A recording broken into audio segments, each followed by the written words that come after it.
Hello friends, स्वागत है आपका हमारे यूट्यूब चैनल द क्रिएटर्स पे। और पहला लेसन जो हमने अच्छी तरह से कंप्लीट कर लिया है। यदि आपने पहले लेसन के वीडियो को नहीं देखा होगा तो आप हमारे प्लेलिस्ट में जाकर पहला लेसन वीडियो इतिहास का देख सकते हैं लोग। आज जो हम लोग चैप्टर शुरू कर रहे हैं लोग, वो इतिहास के 12वें क्लास के इतिहास का दूसरा चैप्टर है और इस चैप्टर का नाम है राजा, किसान और नगर। मुख्य रूप से इस चैप्टर में हम लोग को सिंधु घाटी सभ्यता के पतन के बाद की कहानी पढ़नी है कि सिंधु घाटी सभ्यता के पतन के बाद भारत में कैसे किस साम्राज्य किस स्थिति थी, कौन से नगर बसे और क्या हुआ था।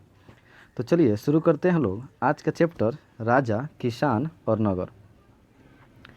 देखिए लिखा हुआ है कि सिंधु घाटी सभ्यता के पतन के बाद भारत में जिस नवीन सभ्यता का जन्म हुआ उसे वैदिक सभ्यता के नाम से जाना जाता है। अर्थात यदि आपसे पूछा जाए कि सिंधु घाटी सभ्यता के बाद भारत में कौन सी सभ्यता की शुरुआत हुई, तो सिंधु घाटी सभ्यता के पतन के बाद भारत में जिस नवीन सभ्यता का जन्म हुआ उसका नाम था वैदिक सभ्यता। इसका कारण यह है कि इस सभ्यता की जानकारी हमें वेद से प्राप्त होती है। चूँकि हमने पहले में पढ़ा था कि सिंधु घाटी सभ्यता को सिंधु घाटी इसलिए कहा गया क्योंकि अधिकतर शहर सिंधु नदी के किनारे मिले हैं। इसे वैदिक सभ्यता क्यों कहा गया? इसे वैदिक सभ्यता इसलिए कहा गया क्योंकि इसकी जानकारी हमें वेद से प्राप्त होती है। देखिए, वैदिक सभ्यता के निर्माता आर्य थे। पूछा जाता है कि वैदिक सभ्यता का निर्माण किसके द्वारा किया गया, तो वैदिक सभ्यता का निर्माण आर्यों द्वारा किया गया। और आर्य संस्कृत भाषा का शब्द है जिसका शाब्दिक अर्थ होता है श्रेष्ठ। इन आर्यों का मूल निवास स्थान मध्य एशिया बताया गया है। कुछ इतिहासकार हैं जिसमें सबसे प्रमुख है मैक्स मूलर। मैक्स मूलर के अनुसार आर्य मध्य एशिया के क्षेत्र से आए थे। और आपको याद होगा कि सिंधु घाटी सभ्यता का घनिष्ठ व्यापार भी मध्य एशिया से ही हुआ करता था। तो वहीं व्यापार के आने जाने के क्रम में इन्होंने ही सिंधु घाटी सभ्यता के लोगों को पराजित करके अंत में और एक नई सभ्यता बसाई जिसे वैदिक सभ्यता कहा गया। मैक्स मूलर के अनुसार आर्य कहाँ के निवासी थे? तो मध्य एशिया के निवासी थे। चलिए आते हैं हम लोग दूसरे टॉपिक पर। वैदिक सभ्यता दो काल क्रम में बट गई। ऐसे जब भी पूछा जाए कि वैदिक सभ्यता के कितने भाग हैं, तो वैदिक सभ्यता के दो काल या दो भाग हैं। एक का नाम रखा गया ऋग वैदिक काल, जबकि दूसरे का नाम रखा गया उत्तर वैदिक काल। ऋग वैदिक काल 1500 ईसा पूर्व में शुरू हुआ और 1000 ईसा पूर्व तक चला, जबकि उत्तर वैदिक काल 1000 ईसा पूर्व में शुरू हुआ और 600 ईसा पूर्व तक चला। ऋग वैदिक काल 1500 से 1000 ईसा पूर्व तक, जबकि उत्तर वैदिक काल 1000 से 600 ईसा पूर्व तक। यदि पूरा पूछा जाए कि वैदिक काल कब से कब तक चला, तो आप याद रखेंगे कि वैदिक काल 1500 से 600 ईसा पूर्व तक चला था, जिसमें ऋग वैदिक काल 1500 से 1000 और उत्तर वैदिक काल 1000 से 600। देखिए 1000 में ही 1000 ईसा पूर्व में ही क्यों ऋग वैदिक काल को समाप्त करके वैदिक उत्तर वैदिक काल की शुरुआत होती है? क्योंकि 1000 ईसा पूर्व वह समय था जब मनुष्य को पहली बार लोहे का ज्ञान हुआ था और वहीं से सभ्यता का चेंजिंग हो जाता है। तो आगे भी देखते हैं लोग। देखिए, इस काल की जानकारी हमें मुख्य रूप से ऋग्वेद से प्राप्त होती है। मतलब पूछा जाए कि ऋग्वैदिक काल की जानकारी का मुख्य स्रोत क्या है, तो ऋग्वेद है। जबकि उत्तर वैदिक काल की जानकारी हमें यजुर्वेद, सामवेद, अथर्ववेद, अरण्यक, ब्राह्मण, उपनिषद इत्यादि पुस्तकों से प्राप्त होती है। तो हमने दो टॉपिक पढ़ा। वैदिक काल के दो प्रकार हैं, एक ऋग वैदिक काल, एक उत्तर वैदिक काल। ऋग वैदिक काल 1500 से 1000 ईसा पूर्व, उत्तर वैदिक काल 1000 से 600 ईसा पूर्व। ऋग वैदिक काल की जानकारी का मुख्य स्रोत ऋग्वेद है, जबकि उत्तर वैदिक काल के जानकारी का मुख्य स्रोत यजुर्वेद, सामवेद, अथर्ववेद, उपनिषद, ब्राह्मण इत्यादि चीज़ें। आते हैं लोग अब वेद पर। देखिए, आपको पहले से पता होगा कि वेदों की संख्या कुल 4 बताई गई है। कितने वेद हैं? तो वेद 4 हैं। इन्हीं चारों वेदों से कुछ महत्वपूर्ण ऑब्जेक्टिव, कुछ महत्वपूर्ण टॉपिक हम लोगों को इस चैप्टर में कवर करना है। देखिए, सबसे पहला सबसे प्राचीन वेद कौन सा है? ऋग्वेद। सबसे पुराना, सबसे प्राचीन या सबसे पहला वेद पूछा जाए तो वो ऋग्वेद है। ऋग्वेद कहते किसे हैं? लिखा हुआ है ऋचाओं के क्रमबद्ध ज्ञान के संग्रह को ऋग्वेद कहा जाता है। देखिए, ऋचा का मतलब होता है मंत्र, अर्थात वैसी पुस्तक जिसमें मंत्रों को क्रमबद्ध तरीके से सीरियल वाइज सजाया गया हो, उस पुस्तक को ऋग्वेद कहा गया। ऋग्वेद किसे कहा गया? तो ऋचाओं के क्रमबद्ध ज्ञान के संग्रह को ऋग्वेद कहा जाता है। आपको पहले से याद होगा कि ऋग्वेद को मान लीजिए कि ये एक पुस्तक है, तो इसमें कुल कितने मंडल है, कितने चैप्टर है, कितने अध्याय हैं? तो ऋग्वेद में कुल 10 मंडल हैं, 1028 श्लोक अर्थात सूक्त हैं, जबकि 10,462 ऋचाएँ अर्थात मंत्र हैं, जबकि 1,53,826 शब्द हैं। ऋग्वेद का उपवेद यानी इससे जो मिलता जुलता वेद है उसका नाम रखा गया है आयुर्वेद, और इससे हमें औषधि विज्ञान की जानकारी प्राप्त होती है। तो हमने क्या पढ़ा, ऋचाओं के क्रमबद्ध ज्ञान के संग्रह को क्या कहते हैं, ऋग्वेद। ऋग्वेद में कुल कितने मंडल हैं, 10। कुल कितने श्लोक या सूक्त हैं, 1028। कुल कितनी ऋचाएँ हैं, 10,462। और कुल कितने मंत्र हैं, तो 1,53,826 मंत्र है। ये चारों टॉपिक आप एकदम कंठस्थ याद करेंगे। 10 मंडल, 1028 सूक्त, 10,462 ऋचाएँ और 1,53,826 से शब्द हैं। और ऋग्वेद का उपवेद आयुर्वेद है, इससे हमें औषधि विज्ञान की जानकारी प्राप्त होती है। देखिए अभी हमने पढ़ा कि ऋग्वेद में कुल 10 मंडल है, उसमें से किसी किसी मंडल को हमको इम्पोर्टेंट तरीके से याद करना पड़ेगा जो एग्जाम में पूछे जाते हैं। जैसे आपने सुना होगा गायत्री मंत्र के बारे में, और ऐसा कोई व्यक्ति नहीं है जिसे गायत्री मंत्र न एक बार अपने ज़िंदगी में बोला हो या न उसे कंठस्थ याद हो। देखिए ऋग्वेद के तीसरे मंडल में सूर्य देवता सावित्री को समर्पित प्रसिद्ध गायत्री मंत्र है। अगर पूछा जाए कि गायत्री मंत्र किस मंडल में है, किस पहले पूछा जाए गायत्री मंत्र किस वेद में है, तो गायत्री मंत्र किस वेद में है, ऋग्वेद में है। गायत्री मंत्र किस मंडल में है, तो गायत्री मंत्र तीसरे मंडल में है। और किसे समर्पित है, तो यह सूर्य देवता सावित्री को समर्पित है। नेक्स्ट अगला है सातवां मंडल। सातवें मंडल में दशराग युद्ध का उल्लेख है। 10 राजाओं के बीच यह युद्ध हुआ था जिसमें सुदास नाम के राजा विजयी हुए थे। तो ऋग्वेद के तीसरे मंडल में गायत्री मंत्र का उल्लेख है, ऋग्वेद के 7वें मंडल में दशराग युद्ध का उल्लेख है। नेक्स्ट ऋग्वेद का जो 9वां मंडल है वो सोम देवता के लिए उल्लेख है। और सोम देवता को, और गलती हो गया, यहाँ पशु नहीं होगा, वनस्पति होगा। सोम देवता को वनस्पतियों का देवता भी कहा जाता है। आप याद रखेंगे कि ऋग्वेद के 9वें मंडल में सोम देवता का उल्लेख है जिसे वनस्पति का देवता भी कहा जाता है। जबकि ऋग्वेद के 10वें मंडल में वर्ण व्यवस्था का उल्लेख है। जिस पुरुष सूक्त है उसी पुरुष सूक्त में वर्ण व्यवस्था को मैंने 4 प्रकार के वर्ण बांटे गए हैं। जैसे अब एक बार रिपीट करते हैं, तीसरा मंडल, 7वां मंडल, 9वां मंडल, 10वां मंडल। गायत्री मंत्र का उल्लेख सूर्य देवता सावित्री को समर्पित तीसरे मंडल में। दशराग युद्ध का उल्लेख 7वें मंडल में। इसके अलावा अगर आपसे पूछा जाए कि सोम देवता का उल्लेख तो 9वें मंडल में, और वर्ण व्यवस्था जो पुरुष सूक्त में है जिसके 4 प्रकार के ब्राह्मण, क्षत्रिय, वैश्य, शूद्र बांटे गए हैं, इसका वर्णन किस मंडल में है, तो 10वें मंडल में है। तो ऋग्वेद से हमें यही याद करना था। ऋचाओं के क्रमबद्ध ज्ञान के संग्रह को ऋग्वेद कहते हैं, जिसमें 10 मंडल, 1028 श्लोक, 10,462 ऋचाएँ, 1,53,826 शब्द हैं। इसका उपवेद आयुर्वेद है, इससे औषधि विज्ञान की जानकारी प्राप्त होती है। मंडल हमने अभी पढ़ ही लिया।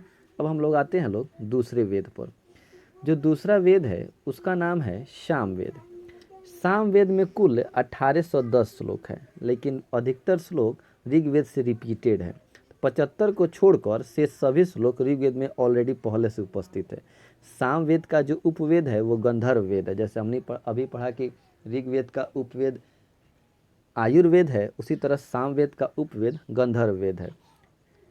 सामवेद से हमें नृत्य संगीत की जानकारी प्राप्त होती है। बहुत बार पूछा, जैसे हमने पढ़ा कि औषधि विज्ञान की जानकारी हमें ऋग्वेद से होती है, तो नृत्य संगीत की जानकारी किस वेद से होती है, तो वो सामवेद से होती है।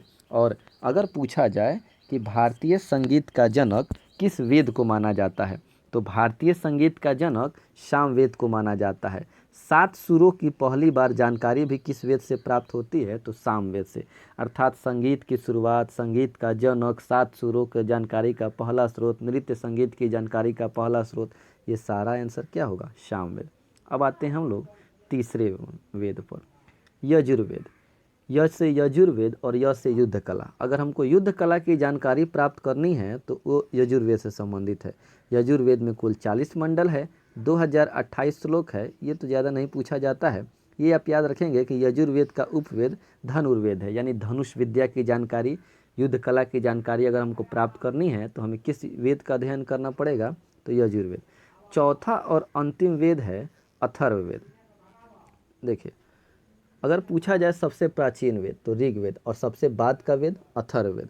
अथर्ववेद में 20 मंडल, 731 श्लोक है, और इसको शिल्प वेद भी कहा जाता है।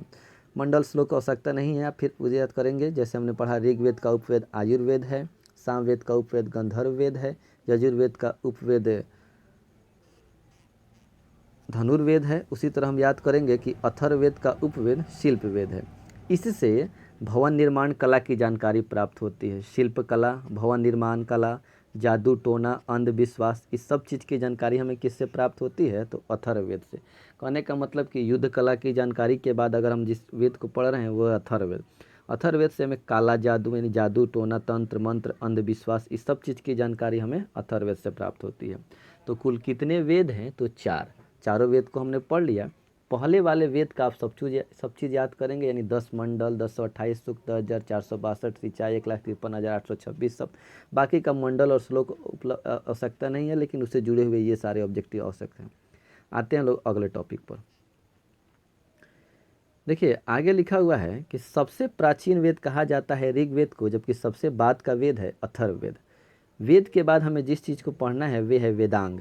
देखिए आपने पहले ही पढ़ा होगा 10th क्लास में कि वेद 4 है, जबकि वेदांग कितने हैं? 6।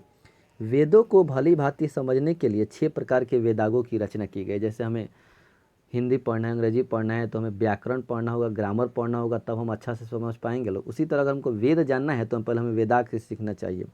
शिक्षा, कल्प, व्याकरण, निरुक्त, ज्योतिष एवं छंद, ये 6 वेदांग है।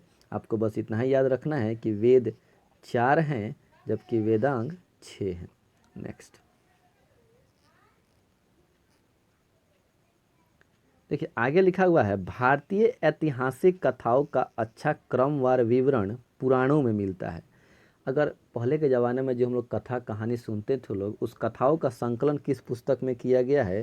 तो उस कथा का संकलन पुराण में किया गया है। पूछा जाए कि पुराण के रचयिता कौन थे, तो पुराण के रचयिता लोमहर्ष और उनके पुत्र उग्रश्रवा को माना जाता है। कुल पुराणों की संख्या कितनी है? तो कुल पुराणों की संख्या 18 है, जिसमें मत्स्य पुराण को सबसे प्राचीन पुराण माना जाता है। तो पुराण से हमें इतना ही याद करना है।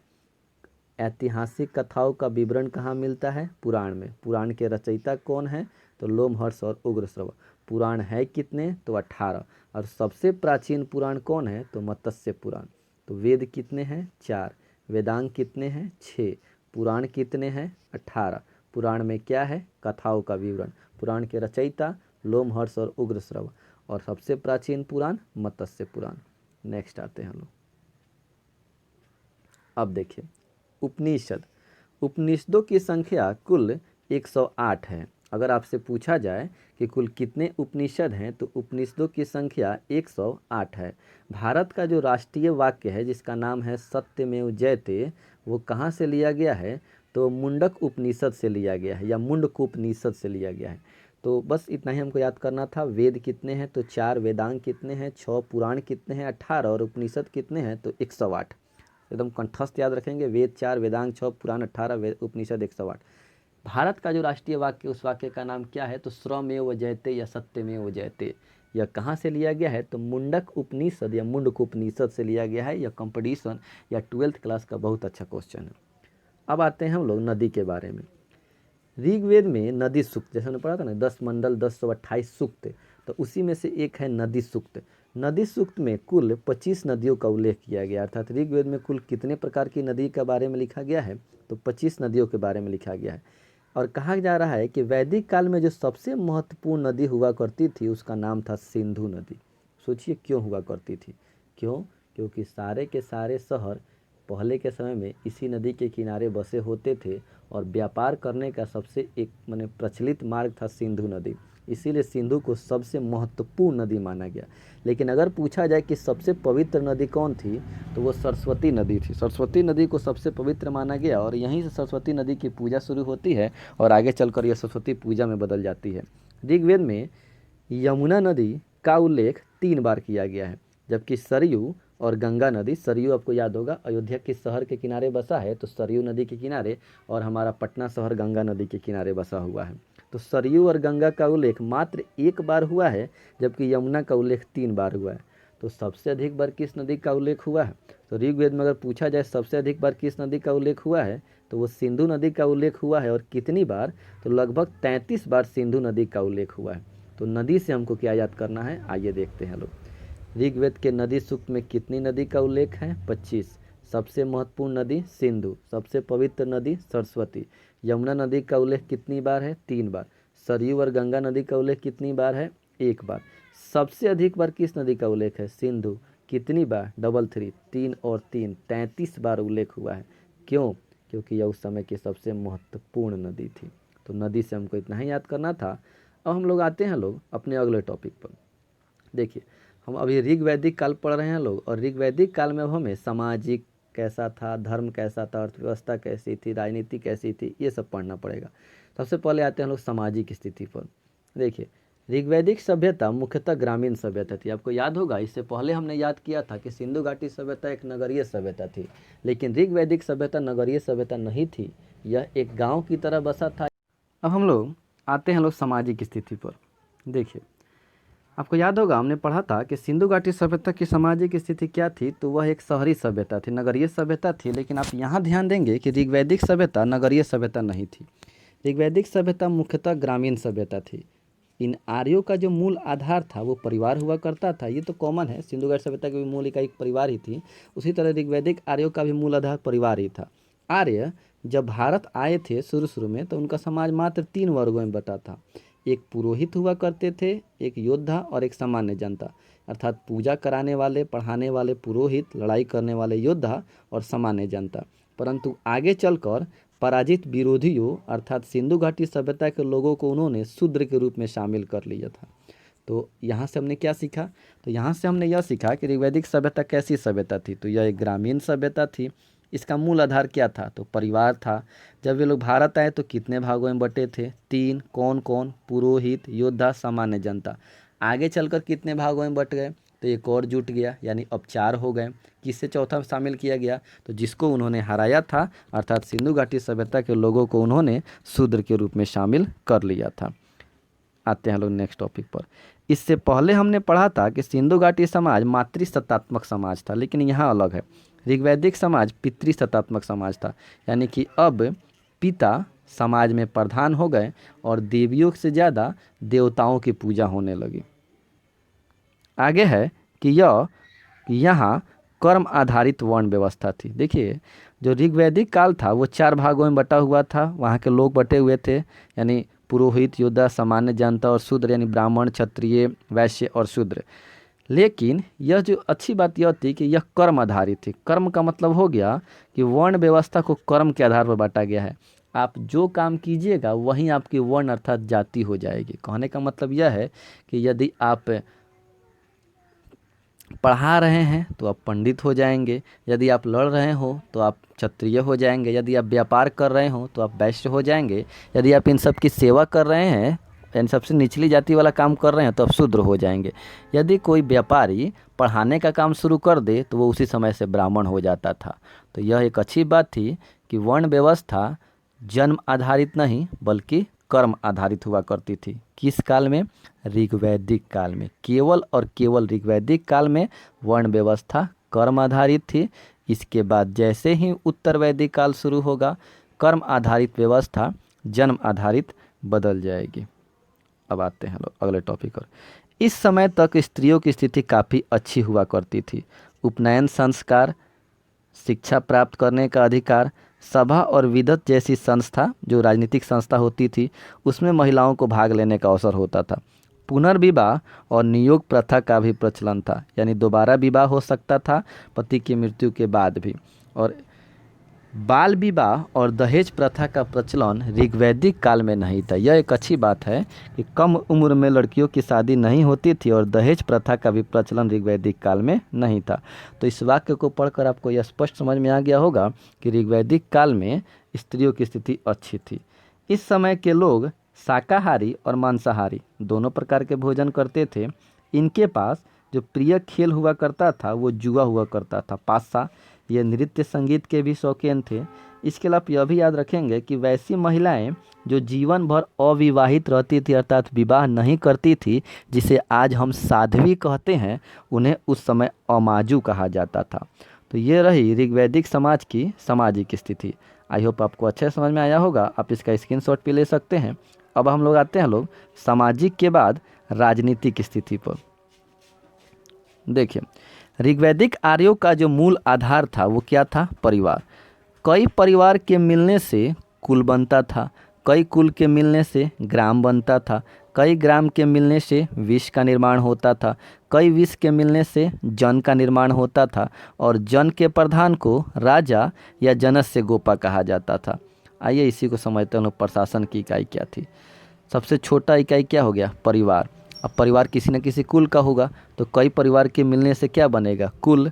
कई कुल के मिलने से क्या बनेगा? एक गांव। कई गांव के मिलने से क्या बनेगा? विष। कई विष के मिलने से क्या बनेगा? जन। और जन के प्रधान को क्या कहा जाता है? राजा या जनस्य गोपा कहा जाता है। लेकिन जैसे ही ऋग्वैदिक के बाद उत्तर वैदिक काल आया, जन का रूपांतरण हो गया जनपद में, नाम बदलकर जनपद हो गया और यह राज्य के आधार पर बट गया और आगे चलकर यही जनपद फिर बदल जाता है महाजनपद में। तो कई परिवार के मिलने से कुल, कई कुल के मिलने से गांव, कई गांव के मिलने से विष, कई विष के मिलने से जन, जन के प्रधान को राजा या जनस्य गोपा। जनपद कब आया? जब उत्तर वैदिक काल शुरू होता है तो जन का रूपांतरण जनपद में हो जाता है और आगे चलकर जनपद का नाम महाजनपद हो जाता है। नेक्स्ट, राजा की सहायता के लिए समिति, सभा, विदत और गण जैसी संस्थाएं भी बनाई गई थी। कहने का मतलब यह है कि जब राजा हुआ करते थे, उन राजाओं की सहायता के लिए कई प्रकार की सदस्यता समिति भी बनी थी, जैसे समिति थी, सभा थी, विदत थी, गण जैसी थी। क्या है इसका मतलब? आज जब समझते हैं लोग। समिति क्या है? संपूर्ण कबीले की आम सभा, अर्थात संपूर्ण जनता जहाँ निवास करती है उसकी जो जनरल असेंबली है उसे समिति कहा जाता था। सभा या गण क्या है? तो कुलीनों की संस्था, लड़ने वाले जो व्यापारी लड़ने वाले जो लोग होते थे क्षत्रिय, उन्हें कुलीन कहा जाता था, उसकी संस्था को सभा या गण कहा गया। विदत क्या है? देखिए, उपज का बंटवारा, यदि लड़ाई होती है या फिर उत्पादन होता है, उस उत्पादन हुए वस्तु का बंटवारा कैसे किया जाएगा, या फिर लड़ाई में जीते हुए वस्तु का या धन का बंटवारा कैसे किया जाएगा, उसके लिए जो संस्था थी उसका नाम था विदत। आते हैं लोग अगले टॉपिक पर। आगे लिखा हुआ है कि अथर्ववेद में सभा और समिति को प्रजापति की दो पुत्रियां कहा जाता है। देखिए, ये है सभा, ये है समिति। आम सभा को समिति कहा गया और क्षत्रियो कुलीनों की सभा को, कुलीनों की संस्था को सभा कहा गया। तो क्वेश्चन आता है कि अथर्ववेद में प्रजापति की दो पुत्रियां किसे कहा गया है? तो सभा और समिति को। यहाँ देखिए, प्रजापति के दो पुत्र नहीं बल्कि प्रजापति के दो पुत्री कहा गया है। इसका मतलब कि अभी भी महिलाओं की स्थिति काफ़ी अच्छी थी ऋग्वैदिक काल में, इसीलिए प्रजापति की दो पुत्रियां मतलब जो उनको सबसे प्यारा हो, वो दो संस्था थी, एक का नाम था सभा और एक का नाम था समिति। इस काल में राजा की सहायता के लिए जो अधिकारी नियुक्त होते थे वे रत्नी कहलाते थे। जैसे प्रधानमंत्री की सहायता के लिए जो व्यक्ति होते हैं, IAS IPS, IAS उनके अगल बगल होते हैं, मंत्री परिषद होती है, कैबिनेट मिनिस्टर होते हैं, उसी तरह उस समय जो उनके सहायता के लिए अधिकारी नियुक्त होते थे वे रत्नी कहलाते थे। जैसे पुरोहित, सेनानी, पुरूप, स्पस। इस काल में नियमित सेना नहीं थी, इसको थोड़ा समझिएगा। इस काल में नियमित सेना नहीं थी। नियमित सेना का मतलब यह है कि जब राजा को या फिर सभा के प्रधान को आवश्यकता पड़ती थी, उस समय लोगों को सेना में भर्ती किया जाता था, लड़ाई की जाती थी और लड़ाई समाप्त होने के बाद धन को बांटकर, जीते हुए धन सामग्री जो भी उसको बांटकर और पुनः सब कोई अपने अपने काम में पुनः वापस चला जाता था। लेकिन ऐसा नहीं था कि सालों भर सेना तैयार होती थी, सेना को हमेशा नहीं रखा जाता था, तो अस्थायी सेना नहीं थी। न्याय का उल्लेख भी नहीं मिलता है, कोई वकील, कोई वकालत, कोई अदालत, इसमें किसी प्रकार के उल्लेख नहीं मिलता है। वैदिक काल में मृत्युदंड की भी प्रथा नहीं थी, किसी को मृत्युदंड नहीं दिया जाता था। शारीरिक दंड या जुर्माना देकर सजा दी जाती थी और हत्या करने के बाद भी लोग पैसा देकर मुक्त हो जाता था। पता नहीं यह कैसी प्रथा थी, लेकिन ऐसा होता था ऋग्वैदिक काल में कि धन देकर भी लोग मुक्त हो जाता था। अब आते हैं हम लोग आर्थिक स्थिति पर। कैसे था ऋग्वैदिक काल? इस काल में लोगों का मुख्य पेशा पशुपालन था। देखिए, यह एकलौता पूरे भारत के इतिहास में एकलौता ऐसी सभ्यता, एकलौता ऐसा काल था जिसका मुख्य पेशा पशुपालन था। इसके अलावा आपसे जब भी क्वेश्चन आए, हमेशा मुख्य पेशा कृषि ही होता है और कृषि ही रहा है। जैसे सिंधु घाटी सभ्यता के लोगों का मुख्य पेशा कृषि था और इसके बाद में ऋग्वैदिक को छोड़कर बाकी सभी सभ्यता, सभी काल, सभी राजाओं के समय का मुख्य पेशा कृषि हुआ करता था, लेकिन इस समय पशुपालन था। इसके अतिरिक्त वे कम मात्रा में कृषि कार्य भी करते थे। इस काल में मुद्रा का प्रचलन नहीं था। गाय को अधन्या का मतलब होता है कभी न मारे जाने वाला योग्य, यानी वैसा जिसकी हम हत्या नहीं कर सकते थे, या निष्क अर्थात जो सोने का हार है, वहीं विनिमय के माध्यम थे। या तो गाय को देकर वस्तु का आदान प्रदान किया जाता था, या निष्क यानी सोने के हार को देकर वस्तु का आदान प्रदान होता था। आर्यों का जो सबसे प्रिय पशु था वो घोड़ा था। उनकी जो सबसे बड़ी संपत्ति थी वो गाय थी। याद रखेंगे, प्रिय पशु घोड़ा, सबसे बड़ी संपत्ति गाय, और विनिमय का माध्यम भी गाय ही थी। स्वेच्छा से दिया जाने वाला कर, यानी वैसा टैक्स जो हम अपने इच्छा से दे रहे हैं, क्रय हो गया है कर, क्या कहलाता था? बलि कहलाता था। और व्यापार हेतु जो दूर दूर तक जाने वाले व्यक्ति होते थे उन्हें पाणी कहा जाता था। यानी व्यापार करने जो कई शहरों में घूम घूम कर जाकर व्यापार करते थे उन्हें पानी कहा जाता था। और स्वेच्छा से दिया जाने वाला टैक्स बलि कहलाता था। अब आते हैं लोग चौथे और अंतिम धार्मिक स्थिति पर। देखिए, वैदिक काल में इंद्र सबसे महत्वपूर्ण देवता थे, यानी सबसे महत्वपूर्ण सबसे बड़े देवता इंद्र थे। उनके बाद यदि किसी का स्थान आता था तो अग्नि का, और उसके बाद आता था वरुण देवता का। इस काल में शिक्षा मौखिक दी जाती थी, यानी कि लोगों को रटवाया जाता था। वैदिक सभ्यता भी कांस्य युगीन ही सभ्यता थी। अगर आपसे पूछा जाए कि ऋग्वैदिक सभ्यता कैसी सभ्यता थी, तो जिस तरह हम याद कहते हैं कि सिंधु घाटी सभ्यता एक विकसित कांस्यकालीन शहरी सभ्यता थी, उसी तरह वैदिक सभ्यता भी कांस्य युगीन सभ्यता, क्योंकि इस समय तक भी लोगों को कांसा पर ही डिपेंड रहना पड़ता था, लोहे का ज्ञान अभी तक नहीं हुआ था। इस काल में 33 प्रकार के देवी देवता, 33 कोटि के देवी देवताओं का उल्लेख मिलता है। और विश्व के संरक्षण पालनकर्ता के रूप में जिस देवता की पूजा की जाती थी वो विष्णु देवता थे, लेकिन सबसे महत्वपूर्ण देवता उस समय भी इंद्र ही थे। अब कुछ क्वेश्चन आता है, जैसे ऋग्वेद में पढ़ा था 1,53,826 शब्द है, तो उसका मतलब क्या है? देखिए, सबसे महत्वपूर्ण देवता कौन थे? इंद्र। और इंद्र का उल्लेख सबसे अधिक बार हुआ है, कितनी बार? तो 250 बार।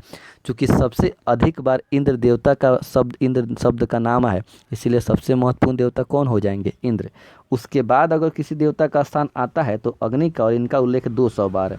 तो इंद्र का उल्लेख 250 बार, अग्नि का उल्लेख 200 बार। इन्हें मध्यस्थ देवता भी कहा जाता है। वरुण को वर्षा का देवता, पूषण को पशुओं का देवता, और सोम को वनस्पति का देवता कहा जाता है। तो सबसे महत्वपूर्ण देवता इंद्र, सबसे इंद्र के बाद अग्नि, इंद्र का उल्लेख 250 बार, अग्नि का उल्लेख 200 बार, वरुण का उल्लेख है 200 से कम है। वरुण को वर्षा का देवता कहा जाता है, पूषण को पशुओं का देवता कहा जाता है, और सोम को वनस्पति का देवता कहा जाता है। तो अब तक हमने सिंधु घाटी ऋग्वैदिक काल के सामाजिक, धार्मिक, आर्थिक, ये सारी स्थितियों को अच्छे से देख लिया। देखिए, ऋग्वैदिक काल के बाद हमने पहले ही पढ़ा था कि वैदिक सभ्यता के दो भाग थे, एक ऋग्वैदिक काल, एक उत्तर वैदिक काल। अब तक हमने ऋग्वैदिक काल की कहानी पढ़ी थी जो 1500 से 1000 ईसा पूर्व तक चली थी। लेकिन 1000 ईसा पूर्व में क्या होता है कि मनुष्य को लोहे का ज्ञान हो जाता है, और लोहे का ज्ञान होने से अच्छी बात यह मिलती है कि जो उनका मुख्य पेशा पहले जो पशुपालन हुआ करता था वो अब बदल जाएगा। अब वो लोग औजार बनाने लगेंगे और उनका मुख्य पेशा अब कृषि हो जाएगा, और यहाँ से सभ्यता संस्कृति चेंज हो जाएगी। उत्तर वैदिक काल में सबसे पहले आते हैं लोग राजनीतिक स्थिति में। देखिए, हमने पहले ही पढ़ा था कि कई परिवार, सबसे मूल आधार उस समय होता था परिवार। कई परिवार के मिलने से कुल, कई कुल के मिलने से ग्राम, कई ग्राम के मिलने से विष, कई विष के मिलने से जन, जन के प्रधान को राजा या जनस से गोपा, जन आगे चलकर उत्तर वैदिक काल में बदलेगा जनपद में। तो उत्तर वैदिक काल में जन का रूपांतरण किस में हो गया? जनपद में। अगर आपसे पूछा जाए कि ऋग्वेद में जनपद का उल्लेख कितनी बार है, तो लिखिए, ऋग्वेद में जन का उल्लेख है लेकिन जनपद का उल्लेख नहीं है, एक भी बार नहीं है। लगभग 275 बार जन शब्द का उल्लेख है लेकिन जनपद का उल्लेख नहीं है। आते हैं लोग आर्थिक स्थिति पर। राजनीतिक में हमने यह देखा कि जन किस में बदल गए? जनपद में। इस काल में लोहे का ज्ञान हो जाने के कारण अब उन आर्यों का मुख्य पेशा कृषि हो गया, जो पहले पशुपालन हुआ करता था।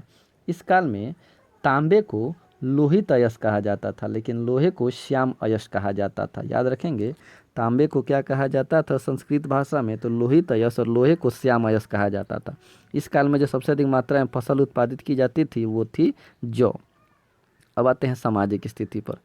इस काल में वर्ण व्यवस्था जो पहले कर्म के आधार पर थी वो अब जन्म के आधार पर हो जाएगी। अर्थात पहले होता था कि आप जो काम कीजिएगा वहीं आपकी जाति हो जाएगी, लेकिन अब जिस जाति में आपका जन्म हुआ, जिस वर्ण में आपका जन्म हुआ, वहीं आपकी जाति रहेगी। नेक्स्ट है कि अनुलोम विवाह को मान्य किया गया।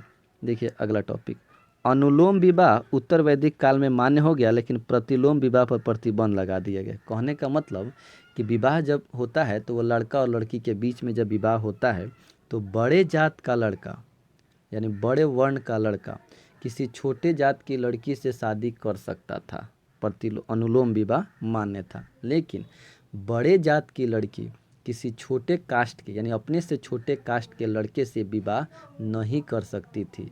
इसीलिए अनुलोम विवाह को मान्यता मिली, लेकिन प्रतिलोम विवाह पूरी तरह से प्रतिबंधित हो गया था। यहाँ से स्त्रियों की स्थिति में अब गिरावट आई। बहु विवाह की यहाँ से शुरुआत हो गई, यानी कि पुरुष एक से ज़्यादा विवाह कर सकता था और यहीं से महिलाओं की स्थिति खराब होनी शुरू होती है। धार्मिक स्थिति कैसी थी?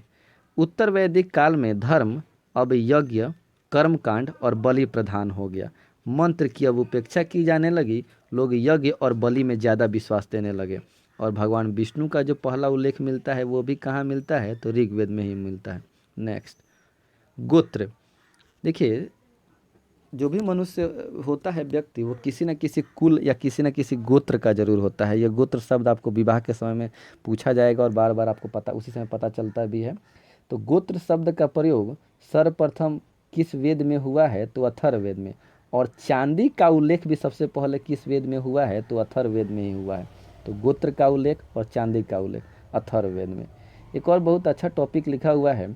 अथर्ववेद में लिखा है कि युद्ध का जन्म सर्वप्रथम मनुष्य के मस्तिष्क में ही होता है। यह बात कहाँ से लिखी गई है, कहाँ ली गई है? अथर्ववेद। सही बात कह रहा है कि यदि हम किसी से लड़ना चाहते हैं, किसी को मारना पीटना या कहीं पर आक्रमण करना चाहते हैं, तो इस बारे में अगर हम सोच रहे हैं तो सबसे पहले हम अपने मस्तिष्क में सोचेंगे, बाद में युद्ध होगा। तो युद्ध का जन्म सबसे पहले कहाँ होता है? तो मनुष्य के मस्तिष्क में। यह किस वेद में लिखा गया है? तो अथर्ववेद में। आगे, ऋग्वैदिक उत्तर वैदिक काल में मनुष्य के जीवन को 4 भागों में बांटा गया, 4 आश्रम बनाए गए। कहने का मतलब यह है कि 100 वर्ष 100 वर्ष मनुष्य की एक आयु निर्धारित की गई, जिसमें से 0 से 25, 25 से 50, 75 और 100 4 भाग बांट दिए गए। कहा गया कि ब्रह्मचर्य का पालन करना चाहिए। किस उम्र तक? तो 25 वर्ष तक। गृहस्थ जीवन बिताना चाहिए 50 वर्ष तक। वानप्रस्थ यानी संन्यास जीवन, मतलब वन की तरफ जाने के लिए आगमन कर देना चाहिए 75 की उम्र तक। और संन्यास जीवन स्वीकार कर लेना चाहिए 100 वर्ष की उम्र तक। तो मनुष्य के जीवन में कितने वर्ण बनाए गए हैं, कितने आश्रम बताए गए हैं? तो 4। ब्रह्मचर्य 25, गृहस्थ 25 से 50, वानप्रस्थ 50 से 75 और 75 से 100 के बीच में संन्यास जीवन। नेक्स्ट, ऋग्वेद में जन का उल्लेख 275 बार है, लेकिन जनपद का उल्लेख एक भी बार नहीं है। क्यों? क्योंकि उत्तर वैदिक काल में ना जनपद आता है, इसीलिए। तो जन का उल्लेख 275 बार, जबकि जनपद का उल्लेख एक बार भी नहीं है। पिता। पिता शब्द का उल्लेख 335 बार, जबकि माता शब्द का उल्लेख 234 बार है। देखिए, बार बार क्वेश्चन पूछा जाता है कि ऋग्वेद में पिता शब्द का उल्लेख कितनी बार है। देखिए, 3 3 5, डबल 3 के बाद 5 है, 3 3 5। तो 2 बार 3 है और फिर 3 में 2 जोड़ेंगे तो 5 आएगा। तो 335 बार पिता का उल्लेख है, जबकि माता का उल्लेख 2 3 4, गिनती की तरह याद कर लेंगे, 1 छोड़ देंगे, 2 3 4। तो पिता का उल्लेख 335 बार, माता का उल्लेख 234 बार। ब्राह्मण। ब्राह्मण शब्द का उल्लेख 15 बार, क्षत्रिय का उल्लेख 9 बार, वैश्य और शूद्र का उल्लेख मात्र 1 बार हुआ है। आर्यों की मुख्य भाषा क्या थी? तो वो संस्कृत हुआ करती थी। सांख्य दर्शन में सांख्य दर्शन जो भारत के सभी दर्शनों में प्राचीन है, और इसके अनुसार मूल तत्वों की संख्या कितनी है? तो 25 मानी गई है। यहीं पे हमारा यह टॉपिक समाप्त होता है। अब हम लोग मिलेंगे अपने अगले वीडियो में। इसमें अगर आपको किसी प्रकार की कठिनाई हो तो आप नीचे कमेंट बॉक्स में कमेंट कर सकते हैं। किसी शब्द को लेकर कोई दिक्कत हो, वीडियो अच्छा लगे तो लाइक, सब्सक्राइब और शेयर करना ना भूलें। अपने दोस्तों के साथ शेयर करें। यदि आप टेस्ट देना चाहते हैं ऑब्जेक्टिव, तो हमारे टेलीग्राम ग्रुप से जुड़े, वहाँ आपको टेस्ट की सुविधा भी प्रोवाइड की जाएगी। तब तक घर में रहें, सुरक्षित रहें। मिलते हैं लोग अगले वीडियो के साथ।